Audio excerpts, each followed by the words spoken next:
Hey there, Saki here from Saki Tech. In today's video, we will do a full and complete comparison between the iPhone SE and the iPhone 6s Plus. The iPhone 6s Plus was released in September 2015, while the iPhone SE in March 2016. iPhone SE is not the iPhone to succeed the 6s Plus, but it is actually a supercharged version of the iPhone 5s from September 2013. And by supercharged, I mean supercharged. As a matter of fact, the 6s Plus and the SE share a lot of common denominators, but the one big difference is the overall size and a few other important things. So in this video, we will do a deep dive and inspect every aspect of these phones and see which one might be the right fit for you. Let's start off with the build quality and design. Both of these phones are constructed with aluminum and have a superior feel in your hands. I want to be crystal clear, whether you hold the iPhone 6s or the iPhone SE in your hands, they will both feel like $1 million. But although the feel is equally amazing, the looks are quite different. The iPhone SE has a boxier look with sharp and beveled edges, while the iPhone 6s sports a curvy design. It has curvy edges which give it a more continuous form. What I mean by the continuous form is that on the 6s, the glass curves down around the sides to meet the aluminum enclosure that further curves to the back of the phone on a continuous surface without any gaps or bumps. But despite this new continuous and curvy design, I cannot tell you that the iPhone 6s design is superior to the SE. I wouldn't be surprised if some people prefer the design of the SE over the 6s, whereas others will prefer the 6s over the SE. What this means is that both phones, from a design perspective, look pretty gorgeous. Let me know which one you like in the comments below. Now, while on the subject of design, let's take a look at the dimensions. The SE measures 123.8 millimeters in height, 58.6 millimeters wide, and 7.6 millimeters thick. It only weighs 113 grams. The 6s Plus, on the other hand, weighs 158.2 millimeters in height, 77.9 millimeters wide, and 7.3 millimeters thick, and it weighs 192 grams. Obviously, the 6s Plus is the bigger phone, but if you notice, the 6s Plus is thinner than the SE. That is most likely due to the fact that they had to cram in some powerful internals inside of SE's considerably smaller frame, and we will talk about these internals in a minute. In any case, the SE is definitely designed for all-day one-handed use, while the 6s Plus will be asking for double-handed usage just about every single time. So this is an important category while making a decision: single-handed use versus double-handed use. Let's move on to the processor and memory. Here's one category these phones are identical twins. Both of these phones sport the A9 chip, which is a 64-bit dual-core processor clocked at 1.84 GHz with 2 GB of RAM. Even the powerful 6-core graphics chipset is the same, which is the PowerVR GT7600. It is absolutely incredible that a phone as small as the SE holds this much power inside it. You can literally edit 2 streams of 4K video on this tiny little phone. Let's do a quick Geekbench benchmark to measure the performance of these phones. So let's run the benchmark on both phones and see what kind of results we get. And there we have it. And as you can see, both the single core and multi-core performance is exactly the same, with a couple digits on and off. Alright, so let's talk about the display. The 6s Plus has a 5.5-inch screen and a resolution of 1080p, which brings the total PPI to 401, while the SE has a 4-inch screen and a resolution of 1136 by 640, which brings the total PPI to 326. The higher resolution and higher PPI will give the 6s Plus a definitive advantage in sharpness and crispiness. Two major differences here are that the 6s obviously has a larger screen, which means you get more screen real estate. That is going to translate to a more thorough enjoyment of apps, movies, and games. So make sure you guys are comfortable with a small 4-inch screen if you decide to go with the iPhone SE. Now, the other major difference is that the 6s has a multi-touch display with a taptic engine, which allows you to benefit from 3D touch. The iPhone SE does not support 3D touch. So let's talk about 3D touch. What exactly is 3D touch? It is part of multi-touch,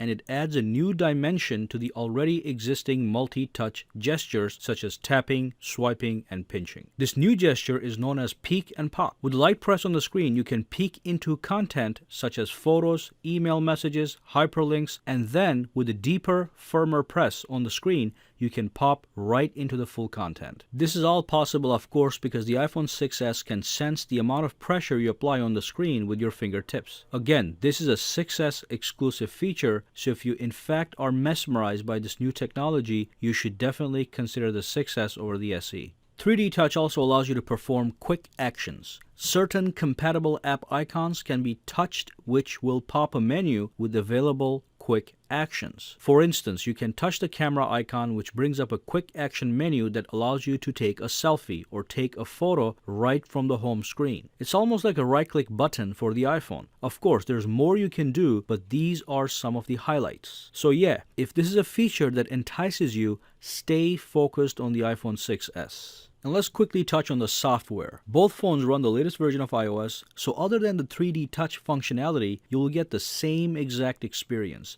Basically, iOS is all about smooth, consistent functionality, great apps for your lifestyle, your work, and fantastic games. So it's all the same. Let's move on to the camera. Here is another category where we have the exact same world-class camera on the rear on both the 6s and the SE. This is a 12 megapixel iSight camera with an aperture of f2.2. It is already known that this is one of the best smartphone cameras on the market. Once again, it's hard to believe that such a small phone like the SE could have a camera this amazing at your fingertips. You will certainly be able to take identically crystal clear, high-resolution pictures with either phone, but the one thing the 6s Plus has that the SE doesn't is the optical image stabilization, which allows the camera to perform better in low-light conditions by compensating for shaky hands. But that's the only extra feature on the 6s Plus. You also get to enjoy the amazing video capabilities. We're talking about 4K video at 30 frames per second, 1080p video at 60 frames per second or 30 frames per second with cinematic video stabilization, as well as super slow motion 720p video at 240 frames per second. And of course, you get to do time-lapse videos. Now on the front side, the cameras do differ. The 6s has a 5 megapixel front-facing camera, while the SE has a 1.2 megapixel front-facing camera.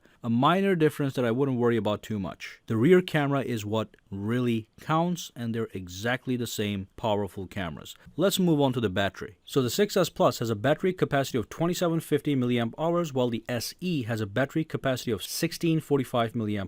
Now both phones have been tested to last as much as a day and a half on medium use. And by medium use, we mean a healthy mixture of browsing the web, watching some YouTube videos perhaps, playing a couple hours of games, and of course, calling and texting. So that's the battery. You get the same life with either phone. Fingerprint sensors.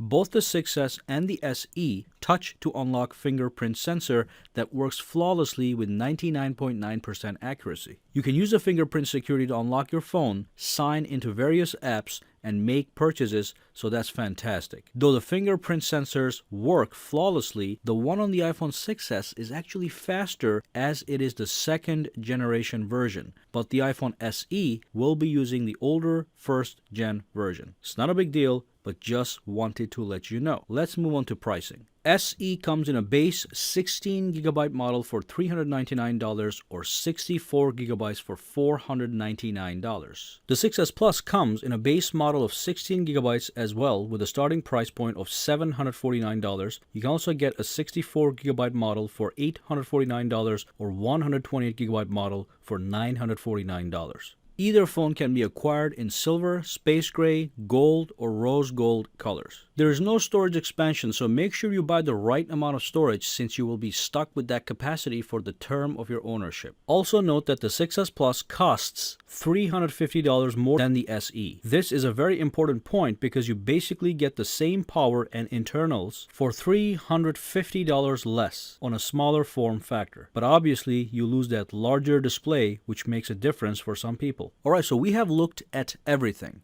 but how do we draw a conclusion? First off, let's realize that the iPhone SE is basically a smaller version of the 6s. Here is what both phones have in common. A world-class 12 megapixel rear-facing camera, the same amazing processing power, and same overall software experience. And here are two things the 6s has that the SE doesn't: the 3D touch and a larger screen to enjoy media better. So based on those facts, the question is, do you prefer a smaller screen that promises full single-handed use? Because that's basically the only advantage SE could offer over the 6S along with a smaller price tag. The only reason you would get the 6S Plus is if you want a big phone with a large, vibrant display that allows you to enjoy movies, games, websites, and apps more immersively, and you don't mind spending $350 more just for that. Also remember, if you already are a user of a larger phone, it might be very hard to get used to a smaller 4-inch iPhone SE. Well, thank you for watching this video. Make sure you subscribe to Saki Tech and give this video a thumbs up. Also, follow me on Twitter and Facebook at Saki Tech Online, for which links are in the description below. Have a fantastic day.